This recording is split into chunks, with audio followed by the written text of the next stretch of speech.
a veces nos neutralizan, por lo que tratamos o practicamos la oración muy a la ligera.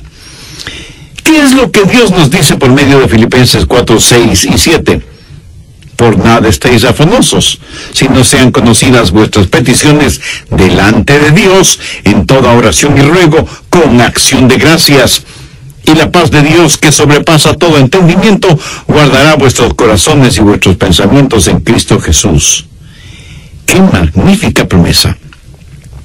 Ahora usted no tiene que entender la oración para poder orar. El famoso Alberto Einstein, antes de morir, dijo que esperaba entender lo que la luz y la electricidad es.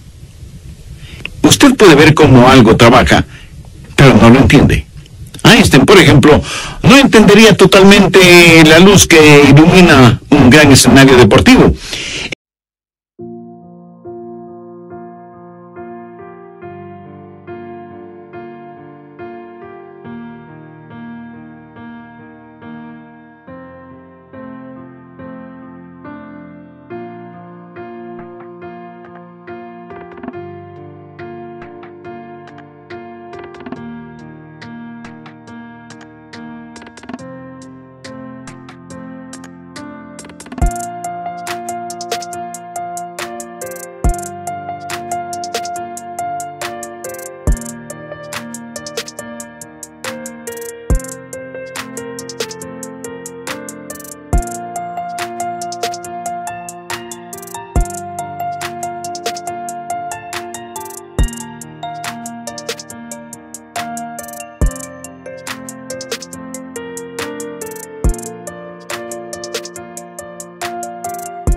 Si usted cree que lo entiende, es porque tiene una visión simplista. Porque usted no entiende lo que es la luz en su esencia, qué es y cómo trabaja. Pero no tiene que quedarse sentado en la oscuridad solo porque no entiende lo que es la luz, ¿verdad? Usted puede gozar de la luz y beneficiarse de lo que la electricidad hace. Luz para iluminar su casa, oficina o negocio, y electricidad para que funcionen los electrodomésticos, el sistema de sonido, la computadora y la televisión. Hay algunas preguntas válidas acerca de la oración, y en esta área ninguna pregunta es más importante que otra. Así que el mensaje de hoy no va a ser en realidad un mensaje en el sentido tradicional, sino más bien respuestas a varias preguntas relacionadas con la oración. Espero que esto les sea de beneficio espiritual. Muchas veces me preguntan, pastor, ¿por qué debemos orar? Siendo que Dios ya sabe nuestras necesidades. ¿Por qué decirle lo que Él ya conoce? O pedirle que haga lo que Él ya ha determinado hacer. Bien, veamos Mateo 6, los versos 7 y 8. Jesús dijo, y orando, no uséis vanas repeticiones como los gentiles, que piensan que por su palabrería serán oídos. No os hagáis pues semejantes a ellos, porque vuestro Padre sabe de qué cosas tenéis necesidad antes de que vosotros le pidáis. Entonces, si Dios ya lo sabe, ¿por qué pedirle algo que Él ya conoce? Óigame, no oramos para impresionar a Dios. Usted no será escuchado por su palabrería, ni por su lenguaje florido. Si un hijo terrenal puede hablar con su padre terrenal, usted puede hablar con su Padre Celestial. Tampoco ora para informar a Dios. Usted no le puede decir nada que Él ya no lo sepa. Usted ora para invitar a Dios. ¿Por qué debemos hacerlo? Porque hay comunión en la oración. Busque 2 Corintios 6:1. Así pues, nosotros, como colaboradores suyos, os exhortamos también a que no recibáis en vano la gracia de Dios. ¿Notó eso?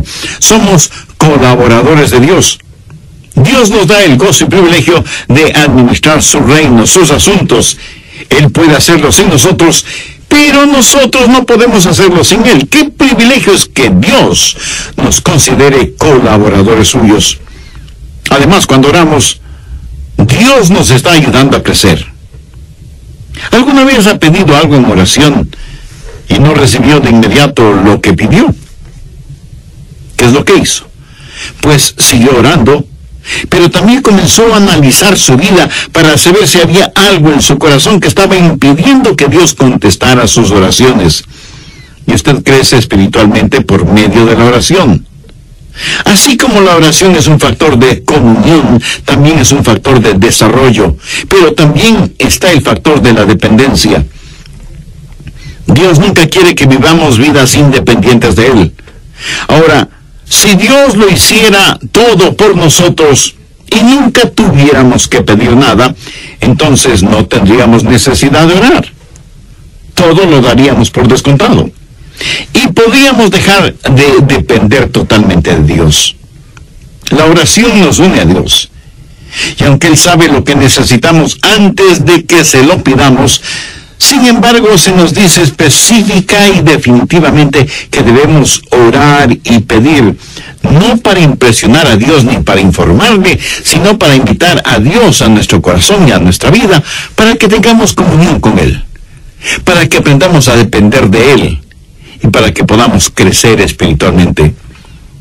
Otra pregunta es, ¿por qué cosas es apropiado el orar? ¿Qué es lo que dice Filipenses 4:6? Sean conocidas vuestras peticiones delante de Dios en toda oración y ruego, con acción de gracias. De acuerdo a esto, debemos orar por todo. Nada en la vida está fuera del alcance de la oración. Muchas veces nos preguntamos si debemos o no hacer ciertas cosas. Una buena manera de saberlo es haciéndonos la pregunta, ¿puedo orar por esto? Por ejemplo, cuando usted va a beber licor, puede orar y decir, Señor, bendice este trago que voy a tomar y haz que sea para tu gloria y honra. O cuando va a fornicar o a adulterar, puede orar para que Dios bendiga esos actos. Cuando va a robar o a estafar, puede orar para que Dios le bendiga. ¡Absurdo! ¿No le parece? Un hombre estaba junto a la puerta de una iglesia fumando y alguien le preguntó, ¿es usted un maestro en esta iglesia? El hombre sorprendido contestó, no lo soy. Y el otro le dijo, bueno, ciertamente lo es. Está enseñando a todos quienes pasan junto a usted el dudoso arte de fumar. A veces enseñamos las cosas equivocadas. Si no puede orar acerca de lo que va a hacer, pues no lo haga. El problema es que a veces tratamos de dividir nuestra vida entre lo secular y lo sagrado, y decimos, esta es la parte sagrada de mi vida, oraré por esto. Esta es la parte secular de mi vida, yo la manejaré. ¿Se puede imaginar a Jesús dividiendo su vida entre lo secular y lo sagrado? Por supuesto que no. En todas las cosas naturales debemos ser espirituales y en todas las cosas espirituales debemos ser naturales.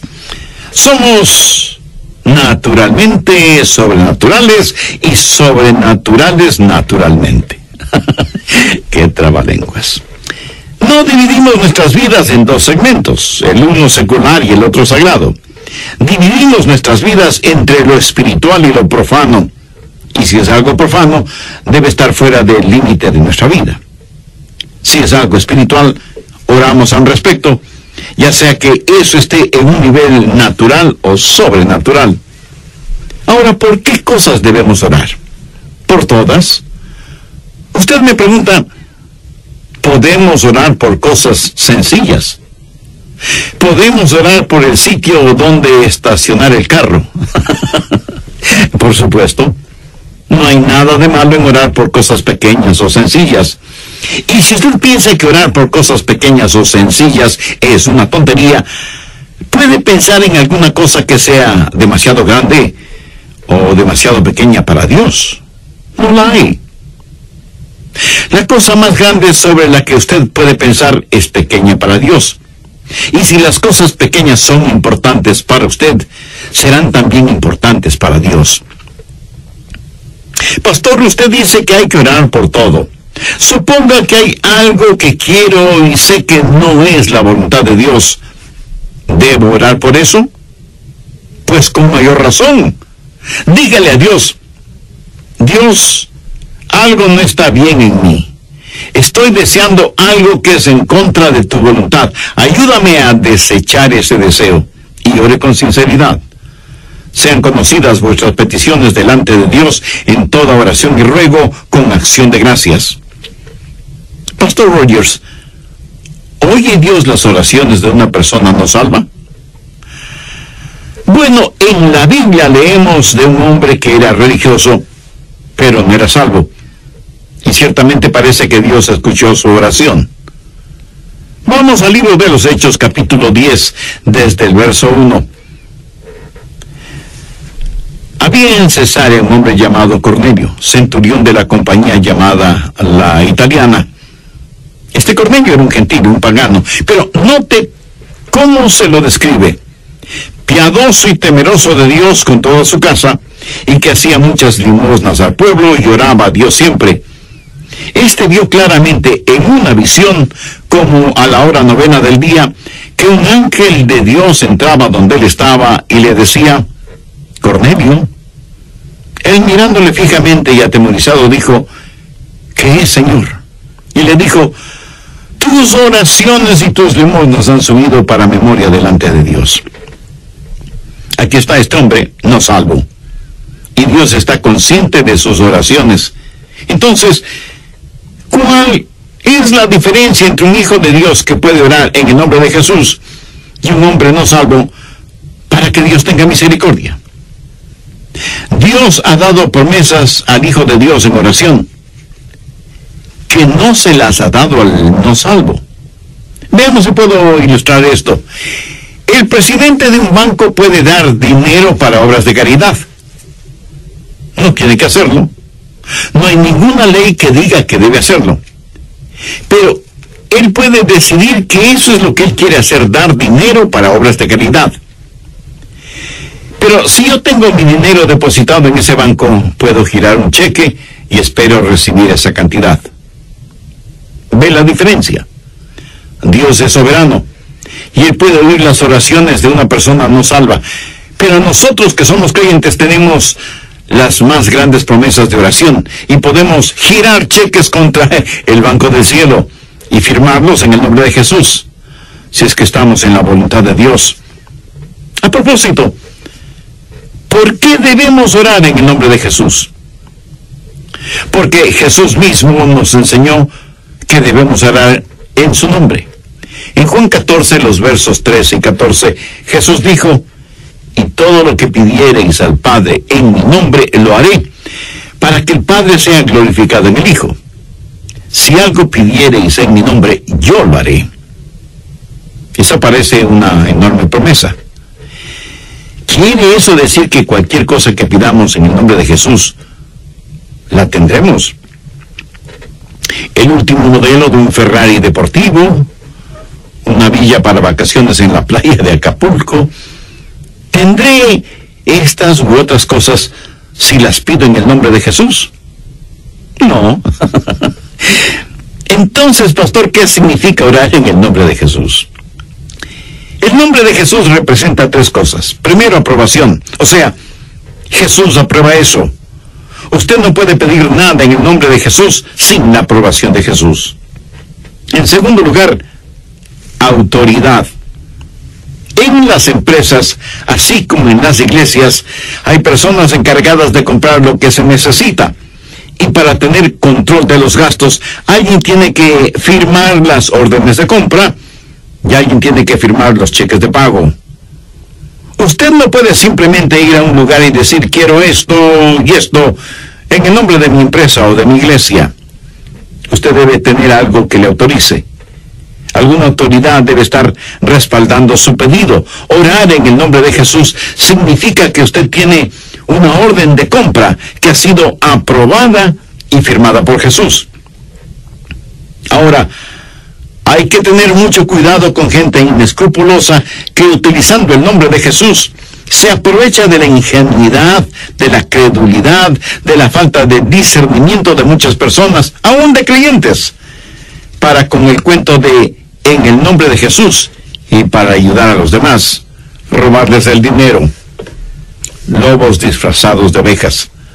Orar en el nombre de Jesús significa que es algo que Él ha aprobado, que Él ha autorizado, y tercero, algo con lo cual le aclamamos, es para su honor, es para su gloria. Ahora, no todas las oraciones que se hacen en el nombre de Jesús son en realidad en el nombre de Jesús. Por ejemplo, veamos Hechos 19, los versos del 13 al 17. Pero algunos de los judíos exorcistas ambulantes intentaron invocar el nombre del Señor Jesús sobre los que tenían espíritus malos, diciendo: os conjuro por Jesús, el que predica Pablo. Había 7 hijos de un tal Esceva, judío, jefe de los sacerdotes, que hacía esto. Pero respondiendo el espíritu malo, dijo: a Jesús conozco y sé quién es Pablo. Pero vosotros, ¿quiénes sois? Y el hombre en quien estaba el espíritu malo, saltando sobre ellos y dominándolos, pudo más que ellos, de manera que huyeron de aquella casa desnudos y heridos.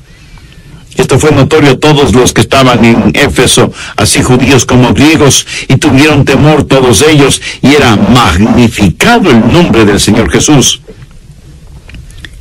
¿Qué es lo que esos 7 mercaderes espirituales estaban haciendo? Dijeron a los demonios: en el nombre de Jesús, del cual Pablo predica, te conjuramos a que salgas de este hombre. ¿Qué hay de malo en eso? Que no lo hicieron en el nombre de Jesús, porque ellos no conocían a Jesús. No se atreve usted a pedir algo en el nombre de Jesús, del Jesús que Adrián predica. Usted debe decir: en el nombre del Jesús que conozco y que es el Señor de mi vida. Usted no tiene ningún derecho de falsificar su nombre en cualquier cheque y orar por cualquier cosa que está fuera de la voluntad de Dios y del liderazgo del Espíritu Santo. Oramos siempre en el nombre de Jesús, del Jesús que conocemos como nuestro Salvador y Señor. ¿Nos da Dios siempre lo que pedimos? No. Y debemos agradecerle por eso. ¿Alguna vez le ha dado gracias a Dios porque no contestó sus oraciones? Pues mi amigo, debería. Veamos una interesante oración de Moisés en el libro de Números, capítulo 11, los versos del 11 al 15. Y dijo Moisés a Jehová: ¿por qué has hecho mal a tu siervo? ¿Y por qué no he hallado gracia en tus ojos, que has puesto la carga de todo este pueblo sobre mí? ¿Concebí yo todo este pueblo? ¿Lo engendré yo para que me digas: llévalo en tu seno, como lleva la que cría al que mama, a la tierra de la cual juraste a sus padres? ¿De dónde conseguiré yo carne para dar a todo este pueblo? Porque lloran a mí diciendo: danos carne que comamos. Yo no puedo solo soportar a todo este pueblo, que me es pesado en demasía. Y si así lo haces tú conmigo, yo te ruego que me des la muerte, si he hallado gracia en tus ojos, y que yo no vea mi mal. ¿Qué es lo que dijo Moisés de acuerdo al relato de Números capítulo 11, los versos del 11 al 15? Señor, si me amas, mátame. Si he hallado gracia delante de tus ojos, por favor, Señor, mátame. Esa fue su oración. Eso es lo que Moisés le pidió a Dios, que le quitará la vida. ¿Contestó Dios esa oración? No. Dios sabía que Moisés estaba sumamente presionado, y no era el primer caso de estrés en la Biblia. Moisés estaba preocupado por sí mismo. Estaba sintiendo el síndrome de la autoconmiseración. Algunas veces pedimos a Dios cosas equivocadas, y es por eso que Dios no nos contesta, y debemos agradecerle por eso. Ahora veamos Mateo 20, los versos del 20 al 22. Entonces se le acercó la madre de los hijos de Zebedeo con sus hijos, postrándose ante él y pidiéndole algo. Él le dijo: ¿qué quieres? Ella le dijo: ordena que en tu reino se sienten estos 2 hijos míos, el uno a tu derecha y el otro a tu izquierda. Entonces Jesús respondiendo dijo: no sabéis lo que pedís. ¿Podéis beber del vaso que yo he de beber y ser bautizado con el bautizo que yo soy bautizado? Y ellos le dijeron: podemos.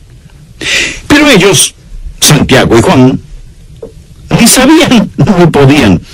Ahora, note que el pedido para estar a la izquierda y a la derecha de Jesús en su reino no provino de ellos, sino de su madre. Y como toda buena madre, ella quería lo mejor de lo mejor para sus hijos. Y claro, muchas veces un amor ciego nos puede llevar a cometer actos egoístas. Muchas veces pedimos a Dios cosas que pensamos son buenas y correctas, pero sencillamente no lo sabemos. Esa es la razón por la que el Espíritu Santo tiene que interceder con gemidos que no pueden ser expresados. A veces pedimos y nuestra oración no es contestada. ¿Por qué? La respuesta es simple: porque hay pecado en nuestra vida. Veamos Isaías 59:2. Pero vuestras iniquidades han hecho división entre vosotros y vuestro Dios, y vuestros pecados han hecho ocultar de vosotros su rostro para no oír. Salmos 66:18. Si en mi corazón hubiese yo mirado a la iniquidad, el Señor no me habría escuchado. Note que el salmista no dice: si he pecado, el Señor no me escuchará. Pero aún la inclinación del corazón hacia lo malo ya es pecado, y Dios no nos escuchará. Si Dios contestara la oración de una persona que tiene iniquidad en su corazón, ¿sabe lo que Dios estaría haciendo? Animándonos a pecar. La razón por qué algunos no reciben contestación a sus oraciones no es porque piden lo que no deben pedir, sino porque hay pecado en sus vidas, pero no quieren reconocer la existencia de ese pecado. ¿Qué acerca de su hogar? Esposos y esposas, ¿fueron ustedes casados por un juez de paz o por el secretario de guerra?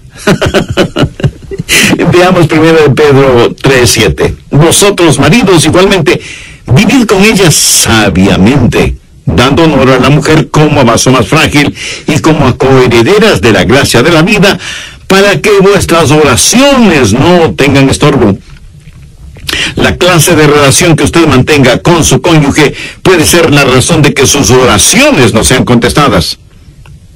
Recuerde que si no aprendemos a perdonar a otros, Dios no nos perdonará a nosotros.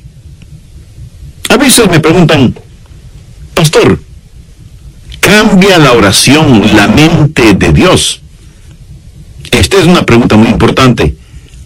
Con claridad siempre respondo: no, la oración no cambia la mente de Dios. La oración no es para vencer la resistencia de Dios. La oración es para conocer y obedecer la voluntad de Dios.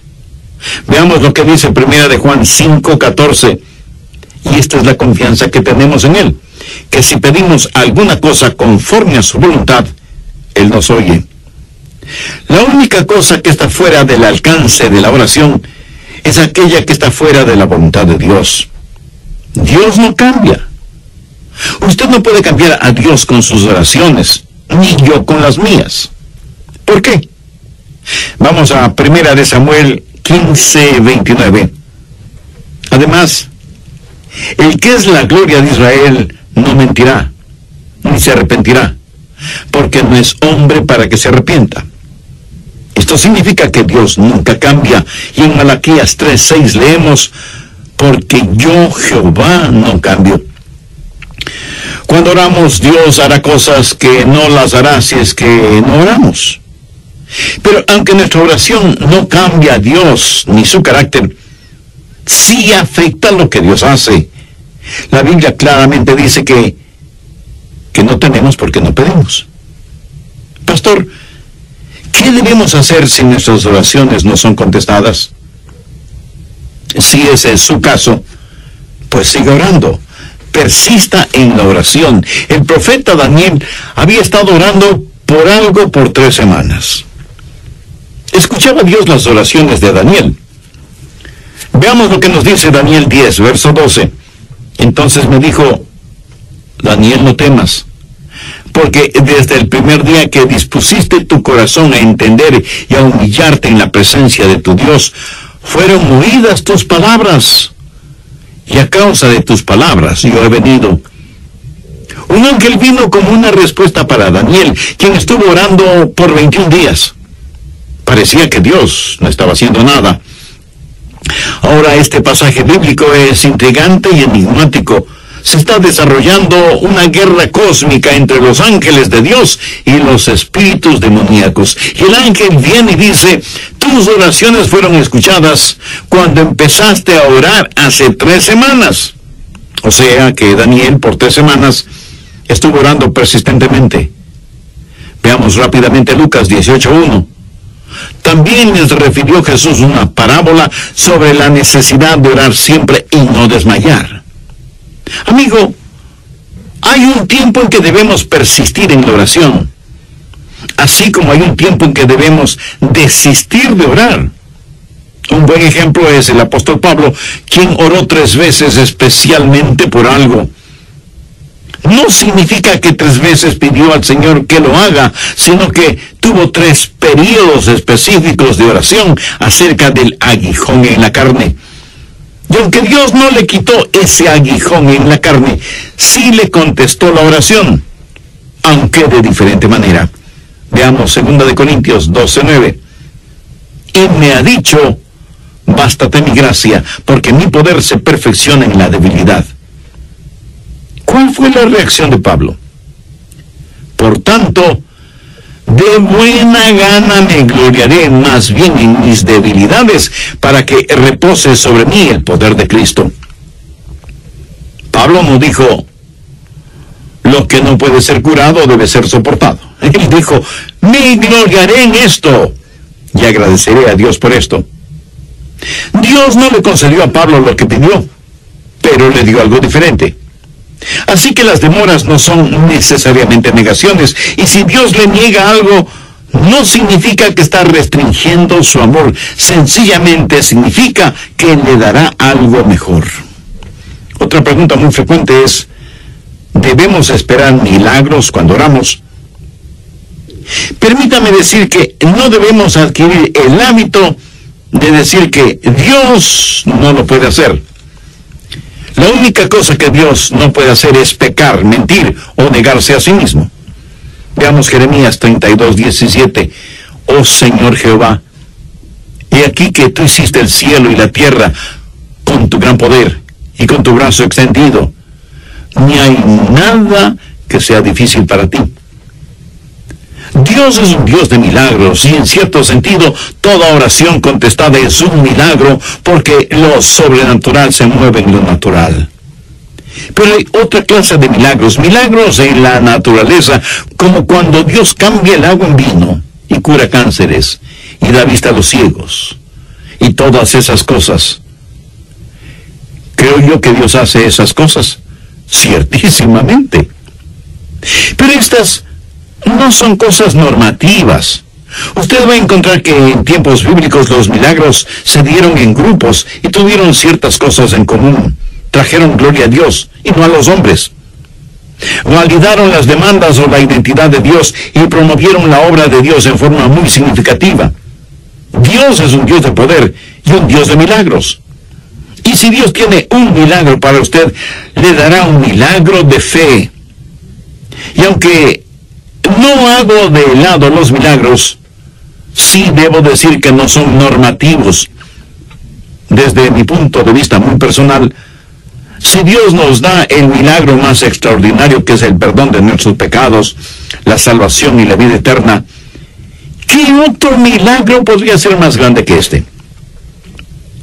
Pastor Rogers, ¿pueden nuestras oraciones pasar por encima de la voluntad de otra persona? No, de ninguna manera. Dios le ha dado al hombre libre albedrío, y Dios nunca forzará la voluntad del hombre, aunque algunos pseudoteólogos dicen que sí. Yo personalmente no lo creo. Veamos Apocalipsis 22:17. Y el espíritu y la esposa dicen: ven. Y el que oye diga: ven. Y el que tiene sed venga. Y el que quiera tome de ese privilegio el que usted tiene. Las personas deben aceptar a Dios por sí mismas. Si usted tiene familiares o amigos no salvos, usted puede orar por ellos, pero no puede forzar su voluntad sobre ellos. ¿Por qué oramos por ellos? Porque estamos en una guerra espiritual. Y por medio de la oración podemos enfrentar el poder de las tinieblas y pedimos la influencia de Dios en la vida de aquellos por quienes oramos. En el capítulo 17 de Mateo, los versos del 14 al 21, relatan la historia de un muchacho lunático. El padre había llevado a su hijo enfermo a los apóstoles, pero ellos no lo habían podido sanar. Por eso ahora buscan la ayuda de Jesús. En el verso 18 leemos: y reprendió Jesús al demonio, el cual salió del muchacho, y éste quedó sano desde aquella hora. Jesús trabajó en forma soberana y externa sobre ese muchacho. Cuando los discípulos le preguntaron a Jesús por qué ellos no habían podido curar al joven, Jesús les dijo: por vuestra poca fe. Porque de cierto os digo que si tuvierais fe como un grano de mostaza, diréis a este monte: pásate de aquí allá, y se pasará, y nada os será imposible. Pero este género no sale sino con ayuno y oración. Ahora, este no es un caso en que se forzó la voluntad del muchacho, sino que se le liberó de la posesión del demonio. Cuando oramos, no es que nuestra oración forza a la gente por la cual oramos a ser salva, sino que les quita la ceguera espiritual de sus ojos. Cada persona debe recibir a Cristo. Si Dios a la fuerza salvara a una persona, tendría que forzosamente salvar a todos los seres humanos sobre la faz de la tierra. Un amor a la fuerza es una contradicción de términos. Dios libera a la gente para que sea salva. Alguna vez alguien me preguntó: ¿tiene Dios hijos favoritos cuyas oraciones sí escucha?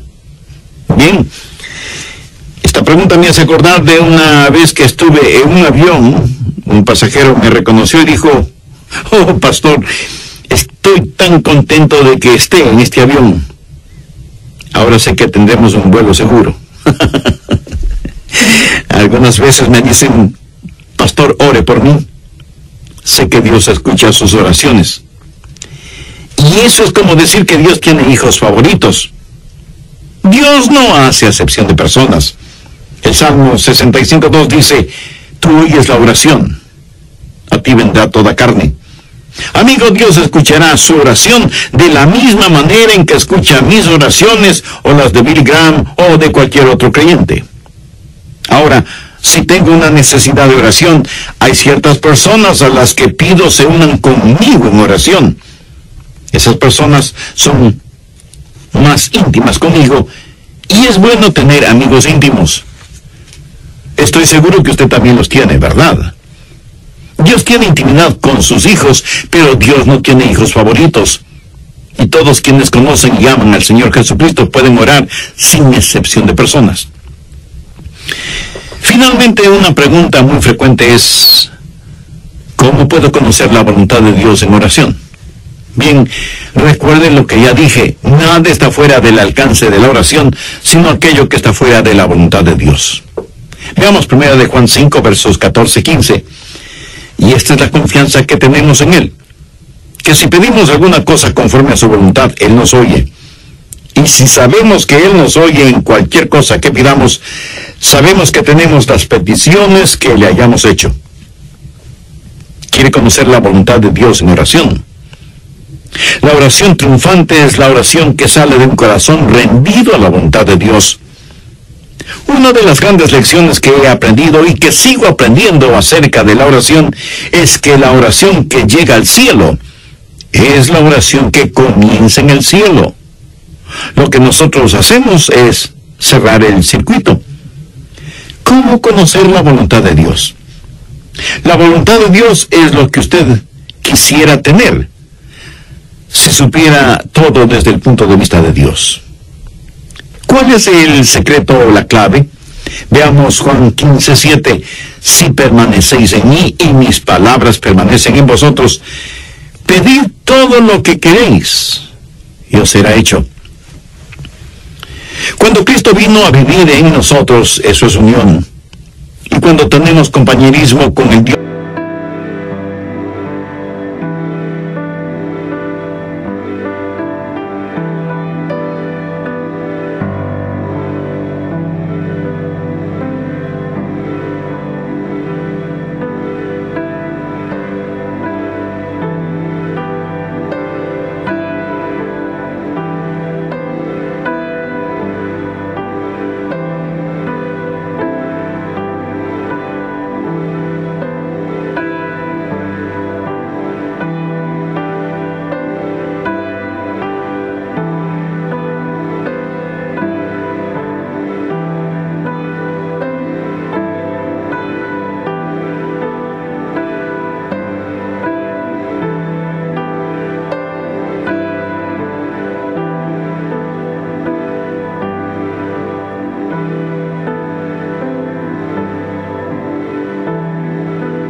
misma de la vid. Usted permanece en él y su palabra permanece en usted. La fe viene por el oír y el oír por la palabra de Dios. Y usted descubrirá que Dios guiará sus oraciones y se encontrará orando en la voluntad de Dios. Pero no espere tener todas las respuestas para sus preguntas acerca de orar. Usted no necesita entender de electricidad para beneficiarse de la luz, ¿verdad? El mayor privilegio que tenemos como creyentes es la oración, pero también los fracasos más grandes los experimentamos en nuestra vida de oración. Pablo dice en Filipenses 4:6, por nada estéis afanosos, sino sean conocidas vuestras peticiones delante de Dios en toda oración y ruego, con acción de gracias. Las respuestas contestadas son para los hijos de Dios. Usted no puede orar en el nombre de Jesús si es que no es un creyente. Y aunque Dios puede escuchar las oraciones de una persona no salva, no ha prometido hacerlo. Ser un hijo de Dios significa haber recibido a Cristo como su Salvador y Señor en forma personal. Si usted todavía no es salvo, no quisiera hacerlo ahora mismo. Diga conmigo la siguiente oración. Querido Dios, soy un pecador y estoy perdido. Necesito y quiero ser salvo. Señor Jesús, tú prometiste salvarme si confiaba en ti. Confío en ti desde este mismo instante. Creo que eres el Hijo de Dios, que pagaste por mis pecados, derramando tu sangre en la cruz.